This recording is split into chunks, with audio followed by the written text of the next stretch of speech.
자, 오늘부터 새로운 시리즈를 시작합니다. 오늘 이제 사사기라고 하는 새로운 성경책을 가지고 사실 어떤 성경을 할까, 어떤 내용을 여러분들과 다룰까를 고민을 참 많이 했고, 우리 설교를 담당하게 될 우리 또 두 명의 목사님들과 함께, 우리 세 목사가 함께 우리가 어떤 메시지를 전하는 것이 좋을까, 우리 성도님들에게 어떤 메시지가 필요할까를 고민하다가 이 사사기라고 하는 책을 우리 들었습니다. 프린트를 하나씩 받으셨죠?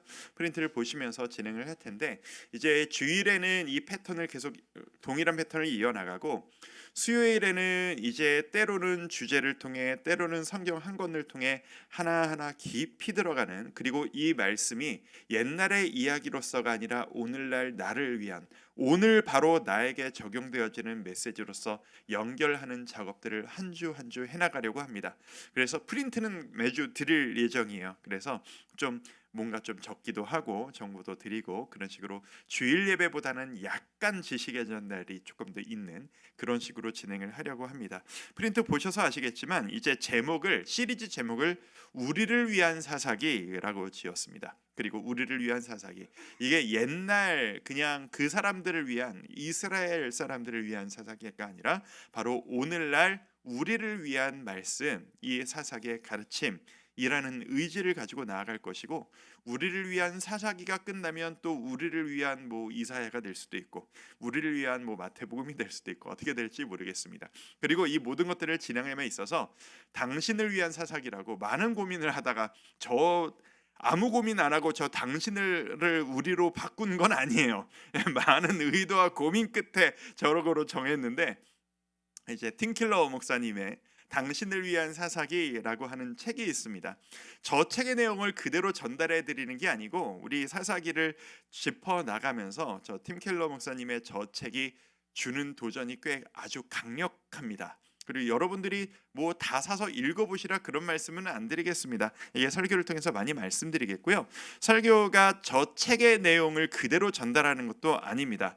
저와 우리 두 분의 목사님이 각자의 묵상을 전달하면서 저 책이 주는 인사이트에 조금씩 도움을 받아서 이제 저 책의 단원에 똑같이 잘라서 나갈 예정이에요. 그래서 오늘도 저는 그냥 제가 사사기를 전체를 한번 쫙 읽어보고 제 나름대로 묵상을 하다가 그 다음에 책을 읽어보고, 요 표현들이 참 좋다, 이런 식으로 좀 차용을 하면서 그런 식으로 좀 전달해드릴 예정이거든요.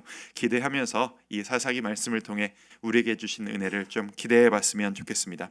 오늘 사사기 말씀을 가지고 여러분들과 이 첫 사사기의 시작을 여는 이 시간에 어떤 메시지를 전해드리는 것이 좋을까라고 많은 생각을 하다가, 저에게 옛날에 있었던 한 사건, 제가 경험했던 한 장면이 떠올랐습니다. 제가 수예배하면서 예전에 한번 싹 오픈했던 적이 있었는데, 제 취미 관심사 중에 하나가 뭐냐면, 저는 필기구를, 되게 문구류를 정말 좋아합니다. 그래서 문구류에 대해서 시중에 모든 볼펜, 모든 문구류가 무슨 펜이 있는지는 다 알아요. 그래서 딱 가보면 못 보던 게 새로운 게 나왔네, 그런 거는 그냥 다 보면 알 수 있을 정도. 새로운 두께가 나왔네, 새로운 형량이 나왔네, 없던 컬러가 나왔네, 이거 정도는 알거든요. 희한하게 보면 그게 보여요, 관심사가 있으니까. 근데 이제 문구류를 좋아하는 사람들이 그 문구류의 끝판왕으로 보통 얘기하는 게 이제 만년필이에요. 만년필이 너무 비싸지기 때문에 저는 저 스스로 규칙을 딱 정했어요. 5만 원이 넘는 필기구는 사지 않는다, 만년필은 사지 않는다. 그래서 제가 만년필이 한 3-4자루 있는데 다 뭐 2-3천 원짜리, 뭐 비싸봐야 10,000원짜리, 이런 것만 일부러 그렇게 써요. 근데 꽤 오래전 일입니다. 제가 여유가 있던 시절 일입니다. 제가 큰맘 먹고 만년필을 하나 샀는데 쓰다가 보니까 이게 이상이 생긴 거예요. 뭔가 그 이상이라는 게 엄청난 이상이 아니에요. 만년필 쓰는 사람들에게 이상이란 뭐냐 하면은, 잉크를 채워서 쓰는데 대자마자 잉크가 쭉 안 나오는 거야. 그냥 1mm가 안 나왔다가 나와. 엄청난 일인 거예요, 만년필 쓰는 사람들한테.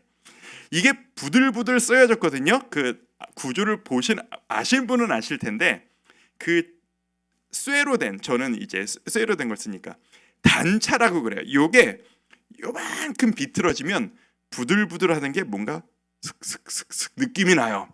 이걸 못 견뎌요. 이걸 고쳐야 되겠는 거예요. 근데 이걸 고치려면 어디에 AS를 센터를 찾아가야 되거나 뭐 이런 일들이 생겨요. 근데 저 같은 사람이 세상에는 참 많아서, 이게 취미에 몰두하는 사람들이 많아서 이제 만년필을 좋아하는 사람들 수천 명이 모여 있는 카페들이 있어요. 그런 사람들이 취미로, 그런 사람들은 이제 뭐 몇십만 원짜리, 몇백만 원짜리를 막 몇 개씩 가지고 있는 그런 사람들이 모여 있는 동네예요. 자기 스스로 만년필 수리를 십몇 년 동안 공부를 하셔서 돈을 받지 않고 장소를 사비로 렌트를 하셔서 원하는 분들은 오세요, 제가 고쳐드립니다 라고 하는 분들이 있어요. 그걸 서울의 한 어디 도시에 그 작은 오피스텔을 빌려서 그걸 하고 계신 데가 있거든요. 그걸 헛발질이라고 그러는데 잉크가 안 나오는 거예요. 이거를 못 견디겠다. 어느 날 정말 우연히 시간이 몇 시간 비는 시간이 있어서 너무 궁금해서 제가 거기를 한번 가본 거예요. 동대문 쪽으로 갔어요. 갔더니 을지로였구나. 옛날에 갔더니 진풍경인 거예요. 모든 사람이 손에 만년필을 들고 20-30명이 줄을 쫙 서서 몇 명이 잉크병과 만년필을 들고 돋보기를 눈에다가 끼고 그거를 고치고 있는데, 그 고치는 장면이 너무 진지하고 그 고친 만년필을 집어들고 잉크를 찍어서 써보는 그 표정들이 이렇게 해맑을 수가 없어요.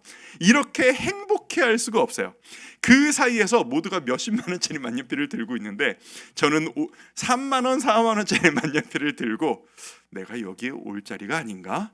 이러면서 막 애매했던 그 기억이 갑자기 저에게 떠오르는 겁니다. 제가 그게 왜 떠올랐냐면 거기에 서 있는 사람들이 자기에게 경제적 이득이 하나도 없는데도 장소를 렌트해서 만년필 고쳐드립니다 하는 이유, 만년필이 너무 좋은 거예요. 거기에서 줄 서가지고 돈 안 내도 된다고 하는데 고마우니까 막 만년필 잉크를 통째로 사다가 막 갖다 쥐어주고 먹을 거 사다 주고 하면서 너무 고마워하면서 거기 있는 분들이 저 빼고 다 알더라고요.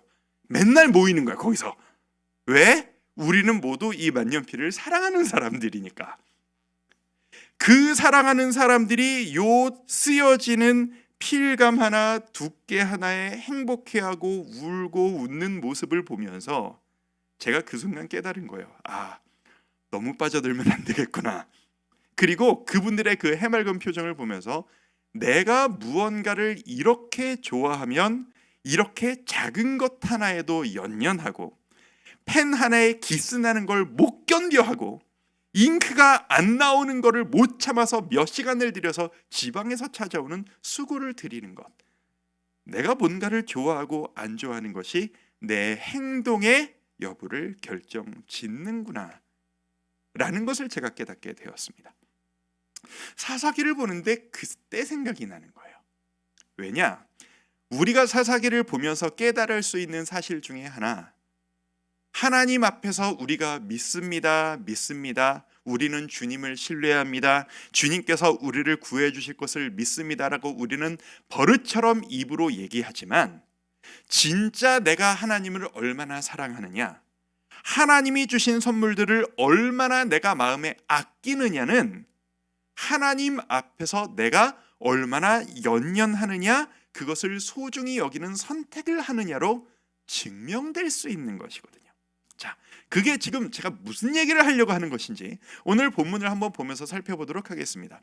오늘 제가 본문으로 잡은 이 본문은 사사기 1장에서 2장 앞부분까지 한 3절 정도까지 내용을 가지고 제가 오늘 사사기의 배경과 이제 시작 스토리를 한번 쭉 훑어드리도록 할 텐데, 프린트 앞부분을 보시면 사사시대의 시작 이라고 하는 부분이 있습니다.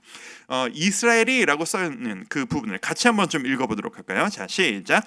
이스라엘이 전쟁 끝에 가나안 땅 전체를 차지하였으나 아직 완벽하게 잔당을 처리하지 못한 상태로 여호수아가 사망함. 그 아래 한 줄 더 읽습니다. 전쟁의 시작. 전쟁의 시대가 마무리되고 군사 지도자 여호수아의 리더십이 아닌 일상의 예배 중심의 일상생활 시작. 자, 어떤 의미인지 설명을 드릴게요. 이 사사기는 여호수아 다음 시대의 이야기입니다. 여호수아가 어떤 내용인지는 아시죠? 이제 요즘 우리가 묵상하고 있는 그 민수기, 큐티를 통해서 매일 보고 있는 그 민수기 그다음 신명기, 그다음 여호수아, 그다음 사사기거든요. 이 사람들이, 백성들이 광야에서 40년을 떠돌다가 기어코 그 가나안 땅으로 들어가서 여호수아와 함께 41번의 전쟁을 거치면서 가나안 땅 전체를 정복하기에 이르릅니다. 그러니까 이 사람들이 끝없는 정말 엄청난 전쟁들을 통해서 가나안 땅 모든 곳에 깃발을 꽂습니다. 이 땅은 우리의 것이다. 그런데 전쟁이 마무리되어져 갈 때쯤 모든 영역을 확보하기는 했는데 그 땅에 있는, 조금 이따 자세히 살펴볼 텐데, 그 땅에 원래 살고 있던 이방 민족, 우상을 섬기는 가나안 민족들을 완전히 그 땅에서 몰아내지는 못한 상태가 바로 이 시대의 이야기입니다. 그 상태에서 온 사람들을 이끌고 전쟁을 인도하던 군사 지도자였던 여호수아가 나이 들어서 죽게 되는 거예요. 그게 바로 사사시대의 시작입니다. 자, 제가 밑에 여호수아 24장 31절 말씀을 적어 드렸는데 제가 한번 읽어볼게요. 이스라엘이 여호수아가 사는 날 동안과 여호수아 뒤에 생존한 장로들, 곧 여호와께서 이스라엘을 위하여 행하신 모든 일을 아는 자들이 사는 날 동안 여호와를 섬겼더라. 이 똑같은 표현이 사사기 2장, 다음 주에 함께 보실 이야기에 똑같이 한 번 더 등장하게 되는데, 무슨 얘기죠? 하나님의 은혜를 경험하고 하나님의 이끄심에 따라 순종하면 우리는 승리할 수 있다를 확신하고 있는 지도자가 있는 날 동안에는 이스라엘 전체가 의심하지 않고 주님을 열심히 따랐어요. 그런데 사사기 1장 1절이 뭐라고 시작하느냐? 그 여호수아가 죽은 후에로 시작합니다. 의도가 보이시죠? 믿음을 가지고 온 백성을 이끌었던 지도자가 사라진 시대입니다.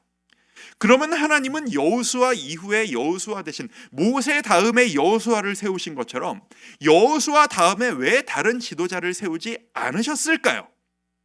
전쟁이 마무리되는 시점이었기 때문입니다. 모든 전쟁 잔당을 처리하는 것을 땅을 지파별로 다 나눠서 너희 지파별로 처리해 라고 하나님이 명령을 내리신 상태, 더 이상 온 이스라엘을 아우르는 군사 지도자, 장군 역할을 하는 사람이 필요하지 않은 시대가 된 거예요. 무슨 말이냐? 사사시대는 이스라엘 사람들이 그토록 기다리던 평화의 시대의 시작입니다. 평생 동안 눈 뜰 때부터 고생만 하고 집도 없이 거처도 없이 땅도 없이 텐트 치고 다니면서 돌아다니기만 했던 유목민 출신이었던 이 사람들이 드디어 평생의 기도 제목이 이루어져서 내 땅이 생기고 우리 동네가 생기고 이사하지 않아도 되는 내 집, 내 방, 내 동네가 생기는 꿈과 같은 시대의 시작 이야기라는 이야기예요. 그 시대에 필요한 것은 이스라엘의 진정한 왕이신 하나님의 뜻 앞에서 제사장의 인도에 따라 예배하며 하나님의 뜻대로 살아가면 되는 것이었거든요. 그러니 여호수아 같은 군사 지도자가 필요하지 않은 시대가 되는 겁니다. 성도 여러분, 우리가 알고 있기로, 우리가 이미 경험하고 있기로, 치열할 때, 간절한 기도 제목이 있을 때 하나님께 순종하며 나아가는 것은 사실 그렇게 어려운 일이 아닙니다. 뭐가 어렵냐? 그 기도 제목이 다 이루어졌을 때, 대출 갚는 게 끝났을 때, 상환이 끝났다. 우리 아이의 대학 입시가 끝났다. 드디어 취직이 됐다. 우리 애가 시집을 갔다. 건강이 나았다. 퇴원을 했다. 내가 드디어 교회를 찾았다. 내가 드디어 공동체를 찾았다. 이때부터가 순종하기가 진짜 어려워지는 시점이라는 것을 우리는 알고 있지 않습니까? 사사기의 시작, 여호수아가 죽은 후에 바로 그 시점이 시작되었다는 것을 의미합니다. 자, 제가 이 사사기 1장을 보면서 이 내용을 한 단어로 줄이자면 뭐냐? 절반의 순종이라고 붙였습니다. 이 팀켈러 목사님의 책에 절반의 순종이라고 하는 표현이 나오는데 이게 진짜 기가 막힌 표현이다라고 해서 제가 이 제목을 가지고 왔어요. 이스라엘 사람들이 하나님 앞에서 순종을 하는데 절반만 합니다. 자, 이게 무슨 의미냐? 하나님께서 완수해라, 너희가 끝까지 완수해라 라고 주셨던 명령이 있는 상태였습니다. 이 명령은 이전에 여호수아 때부터 이어지는 명령이었어요. 그게 뭐냐 하면은 써드린 것처럼 가나안 땅의 이방 민족들을 하나도 남기지 말고 몰아낼 것, 이게 하나님께서 이스라엘 백성들에게 주신 명령이었어요. 자, 신명기 때부터 말씀하셨던 내용인데 신명기 7장 2절 같이 한번 읽어볼까요? 자, 시작. 네, 하나님 여호와께서 그들을 내게 넘겨 내게 치게 하시리니 그때 너는 그들을 진멸할 것이라. 그들과 어떤 언약도 하지 말 것이요 그들을 불쌍히 여기지도 말 것이며. 자, 제가 예전에 수요 예배 때 큰 그림을 따라서 할 때 이 내용을 제가 잠깐 언급했던 적이 있는데, 아니 하나님은 내 자식 내가 축복해주기 위한 사람을 위해서 딴 민족들은 죽여버리고 몰아내시는 잔인하신 이기적인 하나님이십니까? 아닙니다. 이건 그런 내용들이 아닙니다. 성경 구석구석에 보면 이것에 대한 설명들이 충분히 있습니다. 이 몰려냄을 당하는 가나안 사람들은 그들의 죄악과 타락이 끝간데 없어서 하나님께 징벌을 당해도 아무런 할 말이 없는 정말 죄악으로 가득한 민족들이었습니다. 그리고 그들에게 징벌을 주시는 수단으로서 이 하나님의 사람들 이스라엘을 썼을 뿐입니다. 그리고 훗날 똑같은 구조로 이스라엘 사람들이 하나님에게서 떠나고 타락했을 때 다른 민족들을 통해서 이스라엘 사람들을 동일하게 심판하셨다는 사실을 우리는 성경을 보면서 알 수 있습니다. 그러니까 그런 일단 그 부담감은 내려놓으시고 순수하게 하나님 말씀 명령에만 집중하면서 이 말씀을 볼 수 있었으면 좋겠습니다. 하나님의 명령이었습니다. 너희는 내가 약속한 그 땅에 들어가서 살기 시작할 때 반드시 선행해야 하는 것, 거기에 원래 살고 있었던 이방 민족들을 싹 다 몰아내야 한다. 그리고 그 가나안 땅에 너희가 정착하고 살 때 절대로 너희들끼리만 모여 살아야 한다. 이거는 인종 분리주의 같은 것이 아닙니다. 다른 민족과 무슨 그 결혼하지도 말아라, 뭐 소통하지도 말아라, 이거는 국제 결혼을 하면 안 된다라는 이야기도 아닙니다.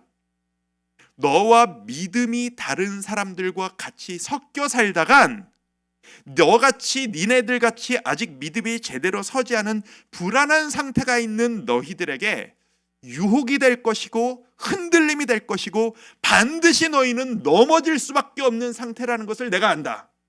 그러니 너희의 믿음, 너희의 신앙 상태를 유지하기 위해서 싹 다 몰아내거라. 하나님의 명령이었습니다. 자, 이 말씀을 우리가 기억할 필요가 있는데 여호수아 23장 12절에서 13절에서 보면 앞부분에 보면 뭐라고 기록이 되어 있냐면 너희 중에 남아있는 이 민족들 지금 어떤 상태예요? 땅을 다 점령을 했는데 아직 쫓겨나지 않은 중간중간 이방 민족들이 남아있는 그 사람들을 의미하는 거예요. 그 사람들을 가까이 하여 더불어 혼인하며 서로 왕래하면 너희에게 어떤 일이 일어날 것이냐? 아랫줄, 그들이 너희에게 올무가 되며 덫이 되며 너희의 옆구리에 채찍이 되며 너희의 눈에 가시가 되어서 너희를 넘어지게 할 것이다. 방금 읽어드렸던 이 표현을 잘 기억해 두십시오. 잠시 후에 다시 나옵니다. 이렇게 명령이 주어진 상태에서 이 이스라엘 백성들이 하나님의 말씀에 순종을 할까요? 안 할까요? 할까요? 안 할까요? 반반 나왔습니다. 해요? 안 해요? 반반 나왔어요. 딱 요렇게 합니다. 하는 것도 아니고 안 하는 것도 아니에요. 애매하게 해요. 자, 아이들한테, 자녀에게 엄마가 숙제를 하라고 시킵니다. 엄마 나갔다 올 테니까, 오늘 수요예배 갔다 올 테니까 엄마 예배 마치고 돌아올 때까지 숙제 여기에서 여기까지 다 해놔 라고 시켜놓고 이 자리에 나왔다라고 치시죠. 집에 돌아가서 봤더니 이 녀석이 꾀를 부린 게 눈에 딱 보이게 뭐라고 말을 하느냐 하면 숙제를 반만 해놓은 거예요. 반만 해놓은 거를 숙제를 들이밀고 이거 뭐야, 엄마가 다 해놔라고 그랬잖아 라고 하니까 아이가 뭐라고 얘기하냐면, 나는 진짜 하려고 했는데 시간이 모자랐어. 그래서 반밖에 할 시간이 안 됐어. 엄마가 보기엔 뻔히 다 보이는 대답을 합니다. 그거는 엄마의 말에 순종을 한 걸까요? 안 한 걸까요? 생각해 보십시오. 하나님께서 너는 나에게 죽도록 충성해라 라고 명령하셨습니다. 그런데 우리가 하나님 말씀에 충성하려고 하다 보니까 자꾸 부딪히는 게 있습니다. 너무 충성하다가 내가 너무 빠져들 것 같습니다. 그래서 들어갔다가 너무 들어가는데 살짝 빠졌다가 또 너무 나가니까 또 죄송하니까 쏙 들어갔다가 너무 열성 문제가 되는 것 같아 좀 살짝 빠졌다가, 이것을 반복하고 있습니다. 이거는 충성되라라는 말씀에 순종을 한 겁니까? 안 한 겁니까? 말이 없어지시는군요. 사랑하는 남녀가 있습니다. 여자가 남자한테 이야기합니다. 나만 사랑해야 돼. 나만 바라봐야 돼. 라고 얘기했더니 남자가 너 진심으로 사랑해. 근데 너도 사랑했다가 너 말고 진심으로 사랑하는 여자가 한 명 더 있거든. 너도 진심으로 사랑하고 쟤도 진심으로 사랑해. 둘 다 만나보면서 나에게 누가 더 소중하고 어울리는지 좀 생각해보면 안 될까? 이거는 사랑하는 겁니까? 안 사랑하는 겁니까? 방금 분분한 의견이 나오는 것 같은 분위기가 살짝 나왔습니다. 사사기를 시작하면서 하나님께서 우리에게 바로 그 질문을 던지십니다. 사사기를 읽자마자 1장 1절, 2절, 3절부터 마치 이 이스라엘 녀석들이 나에게 이런 식으로 접근했다라는 샘플을 보여주시듯, 이스라엘 백성들이 모여서 잔당을 처리해야 되는데, 저 사람들을 전쟁에서 쫓아내야 되는데 모여서 하나님께 여쭙습니다. 하나님, 저희 12지파 중에 저 사람들을, 저놈들을 누가 올라가서, 어떤 지파가 올라가서 쫓아낼까요? 누가 먼저 갈까요? 하나님께서 말씀하시기를 유다가 가라. 사사기 1장 2절 3절 적어드렸는데, 여호와께서 이르시되 유다가 올라갈지니라. 보라, 내가 이 땅을 그의 손에, 유다의 손에 넘겨주었노라. 주겠다라고 확신을 하셨어요. 그런데 유다가 뭐라고 여기에 반응을 하냐면, 혼자 가려니까 여러 가지 이유로 뭔가 거리껴지는 거예요. 할 수 있을까 의심이 드는 거예요. 그리고 조금 더 완전하게 이겼으면 좋겠다라고 하는 불안 증세가 있는 겁니다. 그래서 그의 형제 시므온에게 이르되, 시므온 지파 사람들에게 요청했다는 것을 의미합니다. 우리 유다 지파끼리만 가는 것보다 너희 시므온 지파도 우리와 같이 가서 2배로 같이 공격하면 승리가 확실해지지 않을까? 해서 2지파가 같이 올라갑니다. 여러분, 이것은 순종입니까? 순종이 아닙니까? 질문이 어려우신가요? 이렇게 질문해 볼까요? 유다야, 너희가 올라가라. 내가 그 땅을 너희에게 주마 라고 얘기하셨는데, 말씀하셨는데, 우리끼리 올라가는 것보다 니네랑 같이 가면은 더 확실하지 않을까 싶어서 같이 올라간 건 네가 이기게 해줄게 라고 하는 하나님의 말씀을 100% 믿는 겁니까? 다 못 믿는 겁니까? 다 못 믿는 겁니다.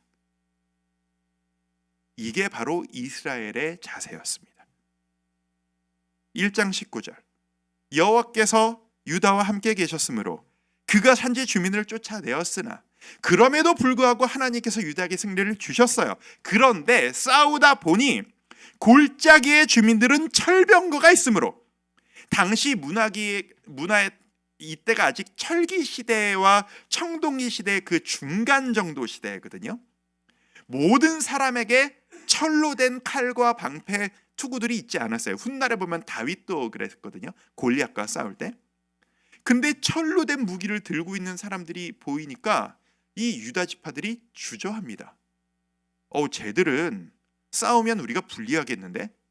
우리가 하나님이 시키신 대로 도전했다가 저 철 무기에 죽어서 패하면 우리가 하나님의 이름을 영광을 가릴 수 있으니까 여기까지만 하고 돌아가는 게 지혜로운 거 아닐까? 돌아서 버립니다. 그들을 쫓아내지 않습니다. 이것은 너희가 승리하게 하리라 라고 하는 말씀을 믿는 자세입니까? 못 믿는 자세입니까? 못 믿는 자세입니다. 이게 유다 지파뿐이 아니라 1장을 읽어보시면 대부분의 지파가 이 일을 반복합니다.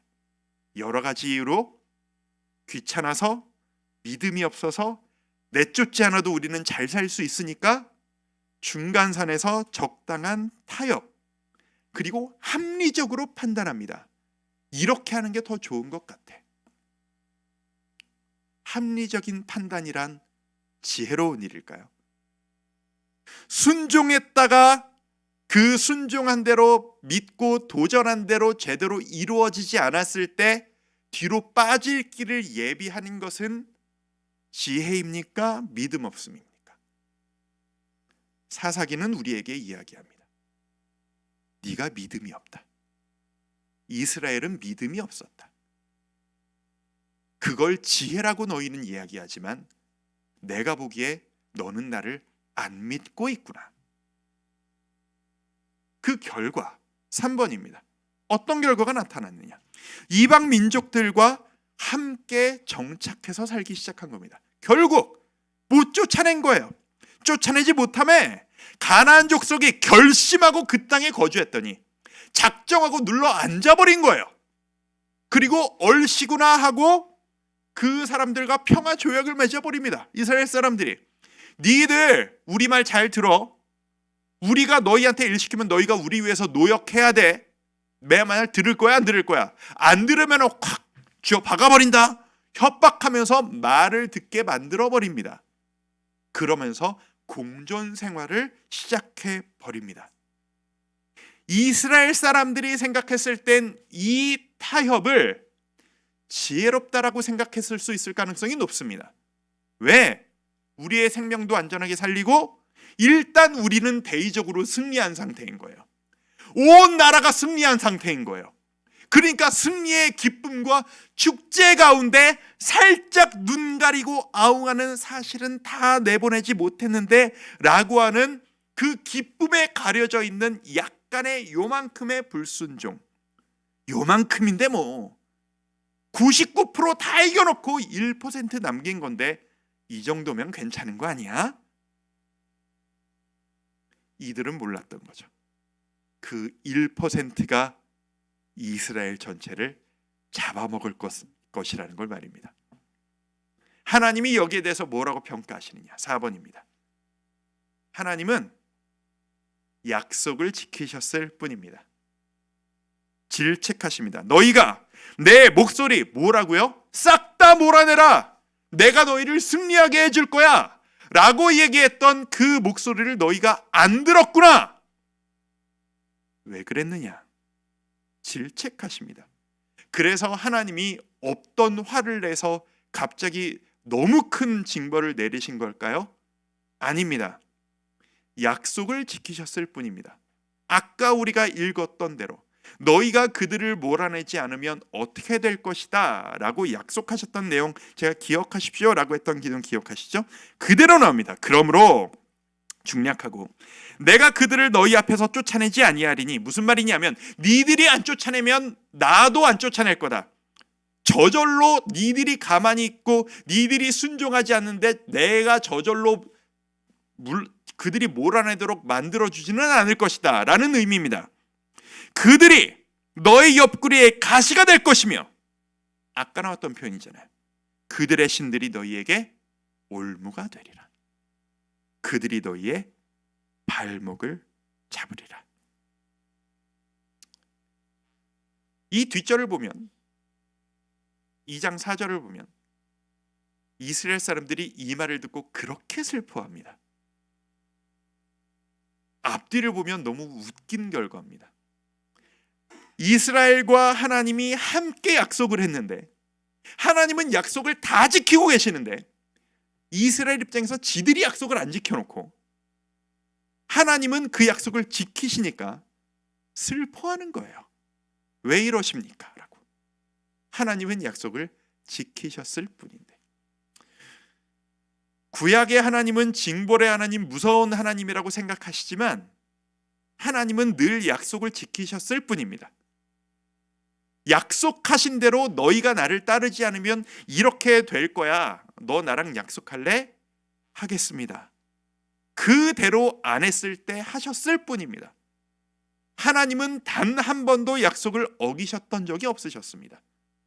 그게 하나님이시고 그 앞에서 끊임없이 약속을 잊어버렸거나 무시했거나 그 모습을 끊임없이 보여주는 것이, 가장 적나라하게 보여주는 것이 이 사사기의 이야기입니다. 자, 그러면 우리는 한번 상상해 볼 필요가 있습니다. 그들은 왜 그랬을까? 뻔히 하나님께서 약속 다 하신 것을 왜 그랬을까? 첫 번째, 성경을 보면 추정할 수 있는 것이 있습니다. 하나님을 믿지 못한 겁니다. 당연한 겁니다. 순종하지 못한다는 건 못 믿겠다라는 인정입니다. 진심으로 믿지 못하겠다라는 이야기입니다. 나를 이기겠다라고 약속해 주신 그 이야기를 내가 못 믿겠다라는 뜻입니다. 주님, 제 미래를 책임져 주실 것을 믿습니다 라고 울부짖으며 눈물을 흘리며 기도했습니다. 그런데 기도를 마치고 집으로 돌아가는 길에 다시 불안이 나를 감쌉니다. 그것은 믿음인가요? 아닌가요? 아직 믿음이 자리 잡지 못한 겁니다. 믿는다면 불안해할 이유가 없지 않습니까? 기도했는데 불안해하고 있다면 아직 내 마음속에 믿음이 자리 잡지 못한 거예요. 제가 보기에 그 원인 중에 하나가 말씀을 기반으로 믿은 게 아니라 내 감정을 기반으로 믿었을 때 그런 일들이 참 많이 드러나는 것 같아요. 하나님은 완전한 믿음을 원하십니다. 너 진짜 나를 믿니? 내가 너를 지켜줄 거라는 걸 믿니? 내가 네 인생에 영원히 함께 할 거라는 걸 너는 믿니? 그렇다면 내 말을 따라오너라. 내가 진짜 그 말을 믿습니다 라고 해서 믿는구나 라고 받아들이시는 게 아니라 그렇게 행동하고 결단하느냐가 하나님 앞에 내가 믿음이 있는지 보여주는 증거가 될 것입니다. 두 번째, 이런 이유도 있을 수 있다고 생각합니다. 그럴듯한 핑계를 계속 갖다 들이대는 겁니다. 무슨 핑계? 계산, 효율, 합리라고 하는 이름의 핑계. 엄청난 핑계죠. 하나님의 뜻을 너무 잘 알겠어요. 하나님께서 저에게 이런 큰 약속을 주시니 감사합니다. 그런데 말입니다, 하나님. 제 생각엔 말이죠. 말씀하신 것도 좋지만 이렇게 하면 조금 더 완전해지지 않을까요? 라고 하는 핑계. 그게 지혜로운 태도라고 스스로를 속이지만 사실은 하나님 말씀보다 내 생각이 더 똑똑하다라고 인정하는 자세라는 걸 우리는 스스로 너무나도 많이 있습니다. 하나님의 말씀은 내가 있는 그대로 받아들이고 문자 그대로 적용하고 결단해야 될 가치이지 내가 임의로 판단하고 임의로 바꿔서 융통적으로 적용하는 것이 말씀이 아닙니다. 진리는 시대가 지나도 변하지 않으며 하나님이 우리에게 해주시겠다라고 하신 이 약속들은 시대를 불문하고 동일합니다. 그런데 옛날엔 이러셨지만 지금은 좀 오래 지났으니까 이렇게 하는 게 조금 더 합리적이지 않을까요? 인정하십시오. 그런 계산이 자꾸 드신다면 아직 주님을 100% 신뢰하지 않으시거나 여러분의 지혜를 말씀보다 더 의지하고 계신 거라시라는 거예요. 세 번째, 결국 드러난 본심. 무슨 뜻이냐? 믿는다라고 얘기했지만 행동하는 걸 보니 그 마음속에 진짜 본심은 이거였다라는 게 티가 나는 거죠. 그들이 원했던 것, 이스라엘 백성들이 원했던 건 하나님 말씀에 순종하는 것이 그들이 원했던 것일까? 하나님의 영광, 하나님을 기쁘게 해드리는 것이 그들이 진짜 원했던 것일까? 아니면 내가 꿈꾸던 삶을 내가 꿈꾸던 환경에서 누리는 것이 인생의 목표였을까? 지금 사사기의 시작 시점이 딱 그 경계인 겁니다. 이스라엘 백성들 입장에서 자기가 원하던 것은 이미 받은 거예요. 내 땅이 생겼어요. 내 집이 생겼어요. 내가 원하던 만큼 이 정도면 만족해, 충분해. 근데 하나님이 말씀하신 완전함까지는 못 간 상태. 그 경계. 내가 원하는 것을 이루는 것이 목적이었다면 거기서 멈췄어도 돼요. 그런데 하나님의 기쁨, 하나님의 영광, 말씀의 성취가 내 인생의 목적이라면 거기서 멈췄으면 안 돼요. 이스라엘이 멈췄어요. 이스라엘 사람들이 원한 것은 무엇이었다라는 게 증명된 거예요.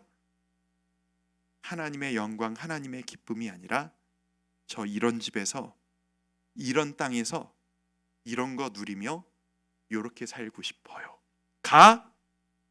그걸 주시는 하나님보다 나에게 더 중요한 가치였던 겁니다.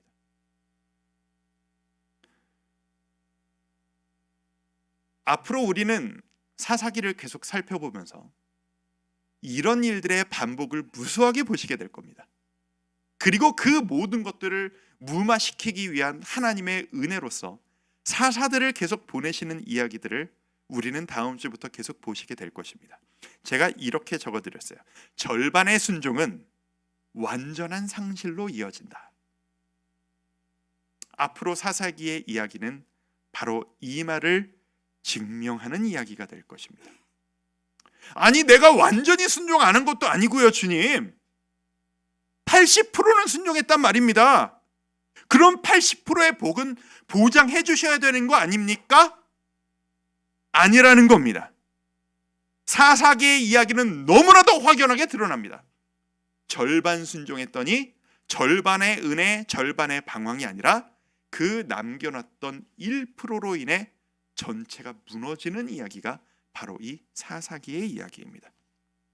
우리가 지난주에 봤던 요한계시록, 라오디게아 교회에게 주신 말씀, 성경은 창세기부터 계시록까지 다 한 이야기잖아요. 라오디게아 교회에게 질책하신 이야기, 네가 차지도 아니하고 뜨겁지도 아니하도다. 네가 차든지 뜨겁든지 하기를 원하노라. 너 네 노선을 확실히 정해라. 순종이냐 불순종이냐. 중간은 없어. 중간은 불순종이야. 100% 순종하든지 아니면 너는 불순종이다. 성도님들에게 도전드리고 싶습니다. 앞으로 매주 13주 동안 살펴보게 될 이 사사기를 통해 우리는 결단하기를 원합니다. 100%의 순종이 아니면 의미가 없습니다. 완전한 순종이 아니면 의미가 없습니다. 하나님은 여러분에게 완전한 사랑을 원하십니다.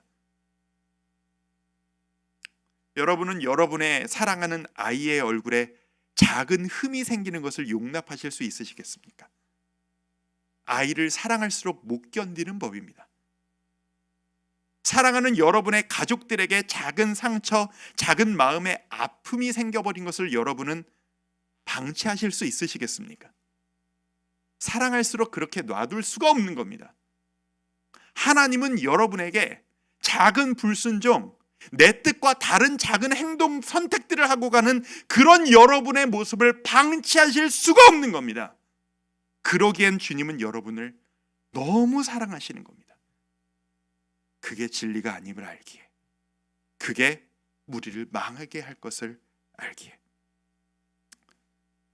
그리고 이 사사기를 통해 우리는 결국 십자가로 모든 것들이 연결되는 경험을 하게 될 것입니다. 다시 또 한번 하나님의 열심. 머리 아픈 하나님의 열심을 우리는 맞이하게 될 것입니다. 왜냐? 하나님은 이미 약속하셨어요. 내가 너희 후손에게 복주고 창대하게 할 거야. 내가 너희를 책임질 거야. 근데 이놈들이 순종을 안 해요. 부대끼는 겁니다. 나는 너희에게 복주고 사랑하기를 원하는데 사랑받는 이놈들이 나를 따라오지를 않네. 근데 이놈들을 포기할 수가 없네. 어떻게 하셔야 됩니까, 하나님은? 그 사이에서 끊임없이 포기하지 않으시고 한 번 더 용납하시는 십자가의 은혜로 이어지는 그 용납과 사랑의 정신을 우리는 사사기를 통해서 보게 될 것입니다. 오늘 제가 깔아드린 이 모든 이야기들이 다음 주부터 적나라하게 한 인물 한 인물 한 사건 한 사건을 보시면서 깨닫게 될 사사기 이스라엘의 진면목이며 그 이야기는 곧 오늘날 우리의 현실이기도 합니다. 사사기를 읽는 내내 여러분들의 마음이 많이 찔리셨으면 좋겠습니다. 사사기를 묵상하시는 내내 여러분 마음속에 죄송하고 민망한 마음이 가득하셨으면 좋겠습니다. 사사기는 웃고 떠들고 즐거워하는 이야기가 아니라 민망하고 죄송하면서도 어쩔 줄을 몰라 하면서도 이 어쩔 줄 모르는 내 마음을 내가 그런 너마저도 내 사랑으로 덮어줄 거야 라고 그리스도의 사랑으로 덮어주시는 하나님의 열심에 대한 이야기이기 때문입니다. 여러분 마음속에 주시는 이 부딪힘을 통해 우리가 돌아갈 것은 결국 복음의 이야기입니다. 성도 여러분, 하나님은 여러분을 사랑하십니다.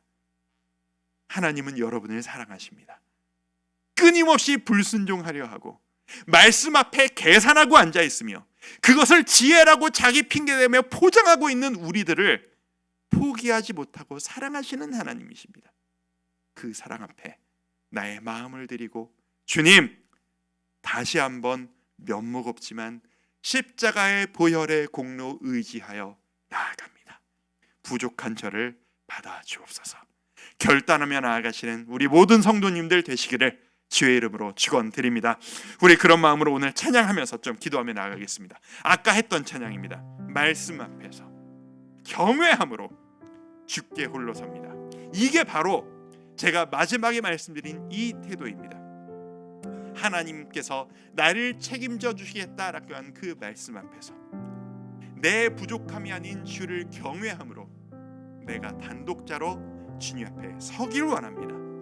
생명의 말씀을 읽고 100% 순종하여 주를 예배하는 삶, 우리의 삶이 되기를 원합니다 라는 마음으로 우리 이 찬양하며 나아가도록 하겠습니다. 말씀 앞에서 경외함으로 함께 찬양합니다. 말씀 앞에서 경외함으로 주께 홀로 섭니다.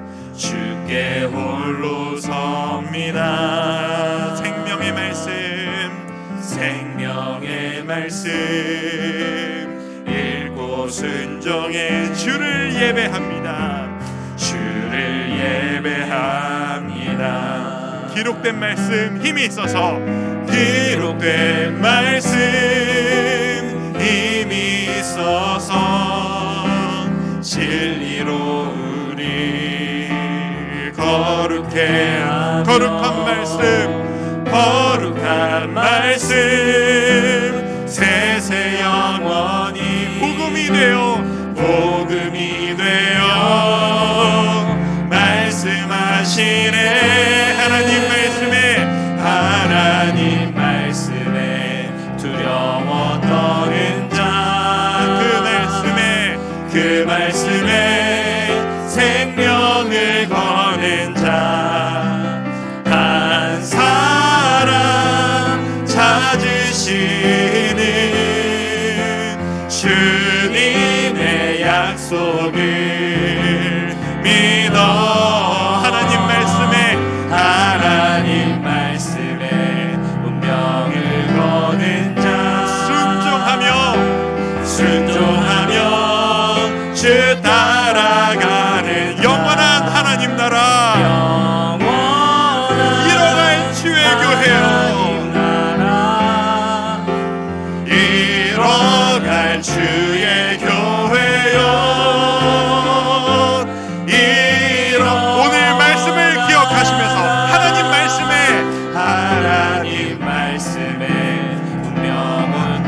이 말씀에 두려워하며 우리 모습을 보기 원합니다. 생명을 거는 자,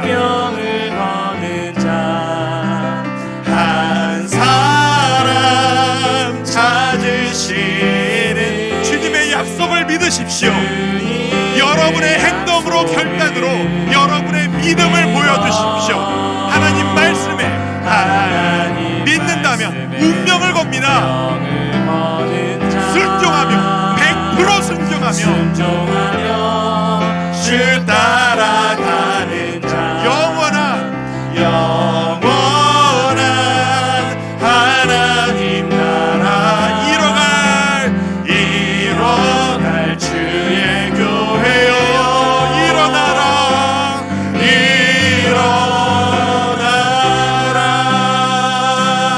우리 한번 기도하며 나아갑니다. 우리 방금 찬양으로 고백했습니다. 하나님 말씀에 두려워하는 떠는 자, 그 말씀에 생명을 거는 자, 그게 바로 내가 되기를 원합니다. 하나님 말씀에 운명을 거는 자, 순종하며 주 따라가는 자, 99%도 아닌 100%의 순종으로, 믿기에 의심하지 않고 계산하지 않는 결단으로 하나님 앞에 나아가는 제가 되기를 원합니다. 우리 가족이 되기를 원합니다. 그 결단하기를 원하는데 제 마음이 약하오니 주여 나에게 믿음을 주옵소서. 말씀대로 순종할 때 이 길이 진짜 진리라고는 확신을 허락하여 주옵소서. 우리 같이 한번 하나님께 매달리듯 기도하며 나가도록 하겠습니다. 기도합니다. 아버지 하나님, 이 시간 우리에게 아버지의 은혜를 주시기를 소망합니다.